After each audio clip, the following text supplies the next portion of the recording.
Morning students, पिछले video में हमने फिगर ऑफ स्पीच के बारे में स्टडी किया था। अब इस वीडियो में हम आपके जो लिटरेरी टर्म्स हैं उसके बारे में स्टडी करेंगे। ये भी आपके सिलेबस में 5 मार्क्स की है और 2 या 3 एग्जाम्स में आती है। तो जो आपके सिलेबस में है वो लिटरेरी टर्म्स हम स्टडी कर रहे हैं। तो सबसे पहले है epic. The epic is one of the most ancient and dignified of poetic types. It is a long narrative poetry based on myth and legends. It recounts vastly the adventure of cultural hero whose actions have been crucial in the development of a society, culture or a religion. तो epic basically क्या है? जो epic है वो ancient, जो पुराने time में कोई हीरो होते थे या लेजेंड्स होते थे, उनके ऊपर बहुत ही लॉन्ग पोएट्रीज लिखी जाती थी। नरेटिव का it is a long narrative, तो ये एक लॉन्ग नरेटिव पोएट्री है। तो लॉन्ग नरेटिव पोएम का मतलब क्या होता है कि ये basically it is based narrative means story telling. इसमें कोई ना कोई कहानी होती है जो हमारे एंशिएंट लेजेंड्स रह चुके हैं, हीरोज रह चुके हैं, उन पे बेस्ड कोई भी मिथ मींस कोई भी अवधारणा या किसी कंसेप्ट को लेकर, एंशिएंट जो कंसेप्ट होते थे या अवधारणा होती थी उसको लेकर पोएट्रीज लिखी गई है, जो कि बहुत ही लॉन्ग होती है। हम कह सकते हैं कि बुक्स होती हैं। It recounts vastly the adventure of cultural heroes whose actions have been crucial in the development of society, culture और religion। और बेसिकली ये जो एपिक होता है इसमें जो हीरोज होते हैं उनके एक्शंस जो होते हैं बहुत ही क्रूशियली डिस्क्राइब होते हैं, मतलब बहुत ही स्ट्रगल या क्रूशियल सिचुएशंस को डिस्क्राइब करते हैं जो कि हमारी सोसाइटी, कल्चर और रिलीजन को डेवलपमेंट करने में बहुत सा अपना कंट्रीब्यूशन देते हैं। तो एपिक बेसिकली बहुत ही लॉन्ग नरेटिव पोएट्री है। लॉन्ग मींस बहुत ही लंबी, नरेटिव स्टोरी टेलिंग होती है, इसमें कोई ना कोई कहानी होती है, वो पोएम फॉर्म में होती है। तो लॉन्ग नरेटिव पोएट्री है जो किसी एंशिएंट लेजेंड्स, हीरोज पे बेस्ड होती है और जो उनके सोसाइटी में कंट्रीब्यूशन को डिस्क्राइब करती है। तो ये जो एपिक है, they are 2 types of epic. 2 types की होती हैं। First is folk epic. It is not the work of one man. जो फोक एपिक होती है, फोक मतलब जो हमारी रीजनल से संबंधित होती है, क्षेत्रीय जो भी भाषा है उससे रिलेटेड होता है, क्षेत्रीयता से संबंधित होता है।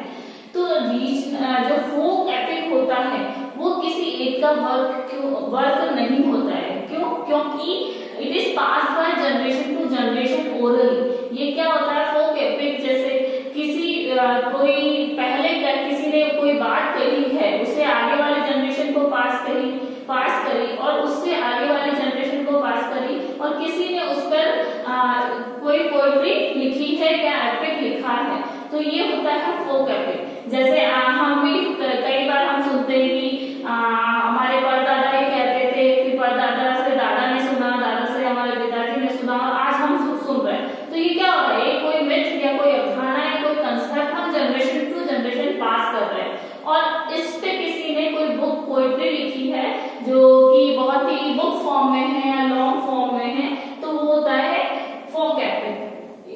इसके एग्जांपल्स हैं जो इलियाड है और ओडिसी है बाय होमर, इन्होंने फोक एपिक लिखी है क्योंकि ये इनका खुद का क्रिएशन नहीं है, लिखा तो इन्होंने है बट क्या है कि इन्होंने भी किसी और से सुन के लिखा है, तो खुद का इंटेलेक्चुअल वर्क नहीं है।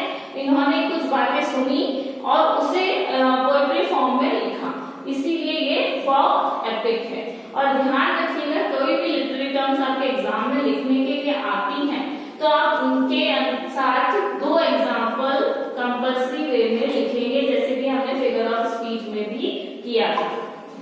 तो ये तो हो गया फोक एपिक। अब है literary epic. It is a product of individual genius. और जो लिटरेरी एपिक होता है वो एक पर्टिकुलर व्यक्ति खुद अपने माइंड की क्रिएशन से सोच कर लिखता है। ये भी बुक्स फॉर्म में होते हैं, बहुत ही लॉन्ग नरेटिव पोएट्री होती है, जैसे कि मिल्टन ने लिखी है पैराडाइज लॉस्ट। इस पे इन्होंने काफी बुक्स लिखी हैं मिल्टन ने। और जो बेसिकली एपिक क्या है कि एक लॉन्ग नरेटिव पोएट्री है जो किसी भी लेजेंड, लेजेंडरी हीरो या मिथ पर बेस्ड होती है। टू टाइप्स की होती है, फोक एपिक एंड लिटरेरी एपिक। अब हम देखते हैं फिक्शन। ये तो एक फर्स्ट फिगर ऑफ स्पीच आपके लिटरेरी टर्म्स हो गई, सॉरी एपिक। अब दूसरा है आपका fiction. Fiction it is a composition based on imaginary character and situations. It is not based on historical or factual truth. It is composed to convey some message of social, political or cultural importance. Basically fiction से ही हमने कई बार सुना है fiction का meaning ही होता है कल्पना या imagination करना। तो जो ये फिक्शन होता है वो बेसिकली बेस्ड होता है इमेजिनरी कैरेक्टर से, काल्पनिक जो कैरेक्टर्स होते हैं उन पे बेस्ड होता है। इनमें रियल कैरेक्टर्स नहीं होते हैं और सिचुएशंस जो भी क्रिएट की जाती हैं वो भी इमेजिनरी होती हैं, काल्पनिक होती हैं।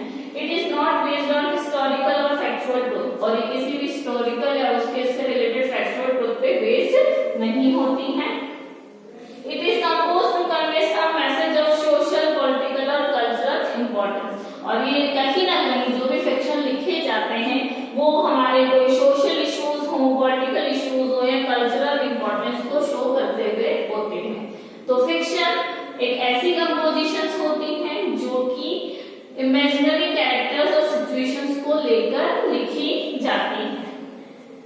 एग्जांपल इसके हैं मेयर ऑफ द कास्टल ब्रिज, जिससे कि थॉमस हार्डी ने लिखा था, और द गाइड जो कि आपके सिलेबस में भी है। द गाइड नॉवेल है जिसे कि आर.के. नारायण ने लिखा था। इनमें जितनी भी सिचुएशंस हैं और जो भी कैरेक्टर्स हैं वो इमेजिनरी कैरेक्टर्स हैं। तो fiction basically imagination based writing होती है। अब है एलिगी। An elegy is usually a lamentation for the death of someone near and dear. It is written as a tribute to someone loved or lost.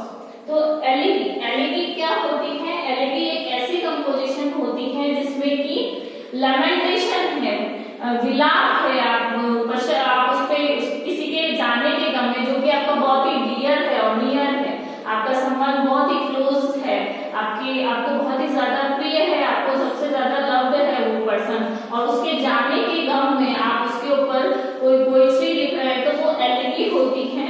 क्योंकि वो आप अपने किसी भी समवन डियर और नियर को एक ट्रिब्यूट दे रहे हैं, उसे एक ट्रिब्यूट दे रहे हैं कि उनकी मेमोरी में आप कुछ बातें उनके बारे में अपनी बातों के थ्रू, कंपोजिशन के थ्रू लिख रहे हैं। तो ये एक लेमेंटेशन होता है फॉर द लॉस ऑफ और for the death of someone near and dear. और ध्यान रखिएगा किसी की डेथ के बाद ही लिखी जाती है। किसी की डेथ हो जाती है और आप उसे बहुत ज्यादा मिस कर रहे हैं, जो कि आपका बहुत ही प्रिय था, उसके ऊपर लिखी जाती है, तो वो एलिगी होती है। जैसे कि इसके एग्जांपल्स हैं, elegy written in a country churchyard by Thomas Gray. ये थॉमस ग्रे की सबसे फेमस एलिगी है। इनकी ये एलिगी बहुत ही ज्यादा पॉपुलर हुई है। And O captain by Walt Whitman. और इन्होंने ये जो एलिगी लिखी है अपने किसी न किसी क्लोज फ्रेंड के लॉस होने पर ही लिखी है। तो एलिगी हो गया कि किसी भी हमारे बहुत ही प्रिय, डियर एंड नियर जो रिलेटिव्स होते हैं जिसकी डेथ हो जाती है, जिसमें जो हमें बहुत ज्यादा, हम जिसे बहुत ज्यादा पसंद करते हैं, उनकी डेथ में उनको ट्रिब्यूट देने के लिए हम उनके बारे में कुछ बातें या कंपोजिशन लिखते हैं। अब हम आपके देखते हैं जो आगे लिटरेरी टर्म है वो है बैलेड। आपके सिलेबस के according it is a simple narrative poem. It is usually in the form of short stanzas of poem. तो ये जो बैलेड है ये सिंपल और शॉर्ट नैरेटिव पोएम होती है। Narrative I told you already that it is a story telling, कि ये कुछ ना कुछ कहानी कहती है। तो ये simple and short story poems होती है जो कि generally in the short stanzas of 4 lines. और इसमें जो पोएम लिखी जाती है उसमें 4 स्टैंजास लिखे जाते हैं जो कि 4 लाइन्स के ही होते हैं। और it is also of 2 types, folk और traditional ballad. It is similar like epic. इसमें बैलेड की जो है क्वालिटीज कुछ एपिक जैसे होती हैं, लेकिन दोनों में डिफरेंस क्या होता है वो हम अभी आगे देखेंगे। इट इज इसके जो टाइप्स में फर्स्ट है folk और traditional ballad. It is kind of ballad which was developed in generations by word of mouth। तो ये जो बैलेड है, जो कि ट्रेडिशनल और फोक बैलेड है, वो एंशिएंट टाइम्स में बनाई गई है। जैसे कि एपिक में भी था फोक बैलेड, जो ट्रेडिशनल बैलेड थी वो जनरेशन टू जनरेशन पास हुई है और किसी ने उस पे लिखा। तो ये वैसी ही बैलेड होती है, एपिक की जैसे ही फोक बैलेड होती है, जो कि एंशिएंट टाइम्स में लिखी गई है, जिसे जनरेशन बाय जनरेशन हम तक पहुंचाया गया है और उस पे किसी ने अपनी जो है थॉट या उसे लिखा है। जैसे कि एग्जांपल्स है चेरीज चेस, जो कि एक फोक और ट्रेडिशनल बैलेड है। और दूसरा जो टाइप होता है बैलेड का, वो है literary ballad. It is actually imitation of the traditional ballad. ये जो है जनरली जो लिटरेरी बैलेड है वो ट्रेडिशनल बैलेड का इमिटेशन होता है, मतलब नकल होती है, लेकिन उस पर्सन की ओन क्रिएटिविटी होती है। उसके अंतर्गत उसने सुनी सुनाई बातों को लेकर इतना कुछ नहीं लिखा गया होता है। जैसे कि जॉन केट्स ने लिखी थी ला बेले डेमसेंस मर्सी, ये एक लिटरेरी बैलेड है और ये इन्हीं का खुद का क्रिएशन है। ट्रेडिशनल बैलेड का इमिटेशन होता है, बट वो ट्रेडिशनल बैलेड नहीं होती है। इसमें जो ऑथर, पोएट, राइटर जो भी होते हैं उनकी अपनी ओन क्रिएशन होती है और जनरली ये पोएम फॉर्म में ही होती है। तो ये पोएम ही होती है बेसिकली, जो कि शॉर्ट नैरेटिव पोएट्री होती है। अब बैलेड और एपिक हमने दोनों पढ़े हैं। एपिक भी टू टाइप्स का होता है, फोक एपिक और लिटरेरी एपिक। बैलेड भी नैरेटिव पोएट्री है, एपिक भी नैरेटिव पोएट्री है। बैलेड भी सेम टू टाइप्स का होता है, फोक और ट्रेडिशनल बैलेड और लिटरेरी बैलेड। बट एपिक और बैलेड में बेसिक डिफरेंस क्या होता है? तो जनरली जो बैलेड होता है वो होता है शॉर्ट ड्रामेटिक नैरेटिव पोएट्री। जो बैलेड होता है वो शॉर्ट होता है, छोटी होती है इसकी नैरेटिव पोएम्स। इसकी जो पोएम्स लिखी होती हैं वो शॉर्ट होती है कंपैरेटिवली एपिक। एपिक में बुक्स, बहुत सारी बुक्स भी लिखी जाती हैं और एपिक होता है वो लॉन्ग नैरेटिव पोएट्री होती है। तो बैलेड है शॉर्ट है और सिंपल नैरेटिव पोएट्री, और जबकि एपिक होता है वो होता है लॉन्ग नैरेटिव पोएट्री। एपिक में लॉन्ग नैरेटिव पोएट्री होती है और बैलेड में सिंपल और शॉर्ट नैरेटिव पोएट्री होती है। ये इनका मेजर डिफरेंस होता है कि एपिक लॉन्ग होगा और बैलेड शॉर्ट होंगे। जनरली दोनों सिमिलर थॉट्स को लेकर ही लिखे जाते हैं, लेकिन बैलेड में और ये डिफरेंस हो सकता है कि ये शॉर्ट 4 लाइन्स के स्टैंजास में लिखी जाती हैं। यही डिफरेंस होता है। बाकी इनकी टाइम्स भी सेम है, उसका मीनिंग भी सेम है, बट इनकी राइटिंग जो है वो बैलेड की शॉर्ट होती है, मतलब ये छोटी बुक्स में कम लिखा जाता है, और जो एपिक है वो बहुत सारे उसकी बुक्स होती हैं उनके बारे में। अब हम आगे बढ़ते हैं। आपके जो आगे लिटरेरी डिवाइस है वो है आपके सटायर। सटायर हम जनरली बात भी करते हैं, जैसे कि हम किसी को कमेंट बोल रहे हैं, व्यंग कर रहे हैं, तो वो एक तरीका से सटायर है।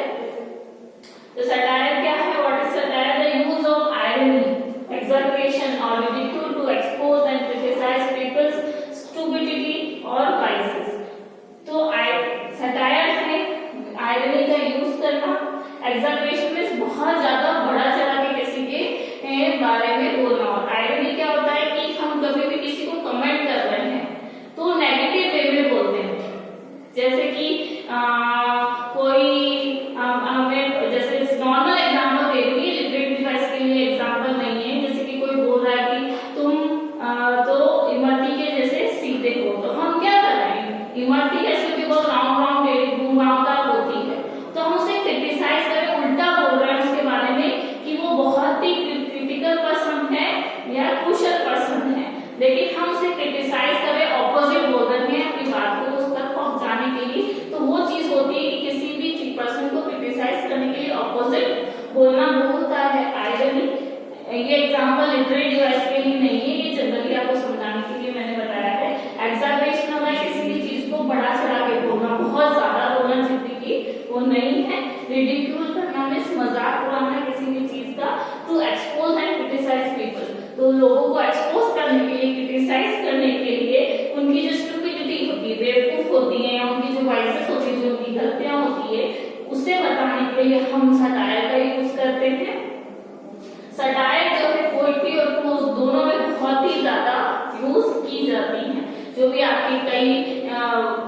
कई चैप्टर्स होते हैं, पोएम्स होती है, उसमें सोसाइटी पर हम सटायर करते हैं, लोगों पे सटायर करते हैं, तो वो ये बोथ पोएट्री एंड प्रोज में यूज की जाती है। जैसे कि वो दो एग्जांपल्स है, the Devil's Dictionary Ambrose Bierce and Animals Farm by George Orwell. ये एक सटायर है जो कि सोसाइटी पर सटायर किया है इन्होंने। इसी तरह से सटायर किसी पर भी व्यंग्य करना, कमेंट करना, तो क्रिटिसाइज है, उनको क्रिटिसाइज करने के लिए जनरली, प्रेस करने के लिए नहीं, तारीफ करने के लिए नहीं, बल्कि उनको क्रिटिसाइज करने के लिए इसका यूज किया जाता है। आज के सिलेबस में 10 लिटरेरी टर्म्स हैं, इस वीडियो में हम 5 लिटरेरी टर्म्स कर रहे हैं, बाकी की जो लिटरेरी टर्म्स हैं हम नेक्स्ट वीडियो में करेंगे।